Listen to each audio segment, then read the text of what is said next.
ఈ హైటెక్ ప్రపంచంలో ఉదయం లేచినప్పటి నుంచి రాత్రి పడుకునేంత వరకు వ్యక్తి జీవితం ఎలక్ట్రిక్ మయంగా మారిపోయింది.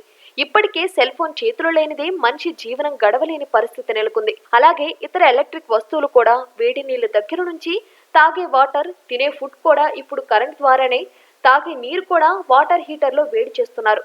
అలాగే అన్నం కూడా రైస్ కుక్కర్లోనే వండుతున్నారు. ఈ పరిస్థితులన్నీ మనుషుల ఆరోగ్యానికి హానికరంగా మారాయి. అయితే రైస్ కుక్కర్లో వండిన అన్నం విషతుల్యమని వైద్యులు హెచ్చరిస్తున్నారు. దానికి కారణం ఉంది. రైస్ కుక్కర్లన్నీ అల్యూమినియంతో తయారు చేస్తారు. అల్యూమినియం పాత్రలో వంట చేయటం, తయారు చేసిన ఆహారాన్ని నిల్వ చేయటం మంచిది కాదు. ఆహారం వండేటప్పుడు గాలి, వెలుతురు తగులుతూ ఉండాలి. అలా లేకపోతే ఆహారం విషంగా మారుతుంది. ఈ విషయాల్లో 2 రకాలు ఉన్నాయి.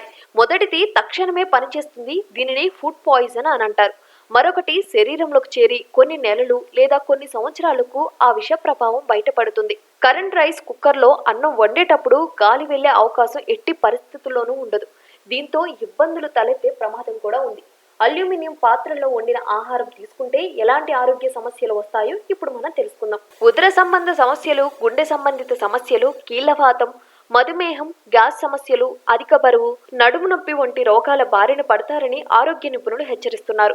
ఆరోగ్యవంతమైన జీవితం కోసం మనం పాటించాలి కొన్ని నియమాలని. చిన్ని చిన్ని చిట్కాలతో చింతలేని జీవితాన్ని ఎలా గడపాలి అనే దానికి వీక్షిస్తూనే ఉండండి మన ఆరోగ్యం యూట్యూబ్ ఛానల్. మరిన్ని ఆరోగ్య సూత్రాలకు సబ్స్క్రైబ్ చేసుకోండి.